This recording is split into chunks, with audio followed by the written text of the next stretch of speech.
What's going on, guys? The Comics Kid 2099 here. Welcome to day 20 of the 365-day graphic novel review challenge. Today I'm going to be talking about another book that I checked out from my library. This isn't one that I own. This is The Infinite Horizon by Gerry Duggan and art by Phil Noto.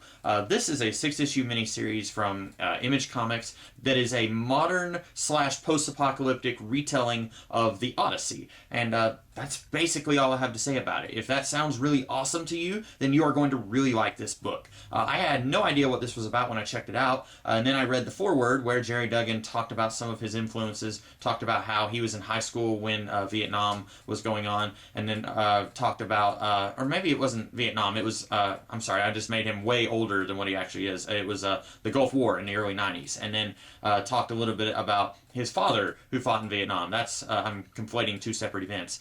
Talked about all these different things when he met his soon-to-be wife and he reread her copy of the Odyssey, and then he talked about his love of post-apocalyptic stories, and then he combined all these elements into Infinite Horizon. What I like about this post-apocalyptic story is that it feels more real than just about any other post-apocalyptic story that you have read or seen. You look at most of these kinds of stories on day one, it feels like it's day 500 or something like that. This still feels like it's kind of related to our world. Even though the law is gone and it's pretty much every man for himself, it doesn't feel like a world that's like Mad Max, where it's been like this for decades. It hasn't fallen that far into darkness, and that's something refreshing. It feels much more realistic than any other end-of-the-world kind of story. And I like the idea of updating the Odyssey into the modern day. It's kind of like the BBC series Sherlock, where it takes an older character from a previous generation and it updates it, modifies it, jettisons the elements that don't really work, because this doesn't do the Odyssey word for word. For example, Odysseus, he kind of slept around a little bit in the original text of the Odyssey.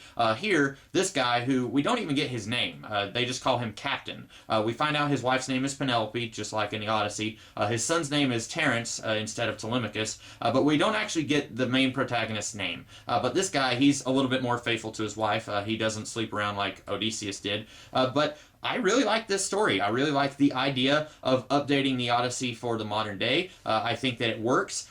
They get rid of the elements that would not have worked as well in the present day, and then they update some of the elements for the present day, like the Cyclops. He's not an actual one-armed or one-eyed giant monster, but they update it in such a way that it works. So I really like this book. I would recommend it if you're a fan of the story of the Odyssey, or if you've never read the Odyssey but you want to read something along those lines, something that feels very epic because it's digging into our pop cultural roots from thousands of years ago, then you might want to check out Infinite Horizon. I liked it. I thought it was a very good story, very well told, very well illustrated. I have no complaints.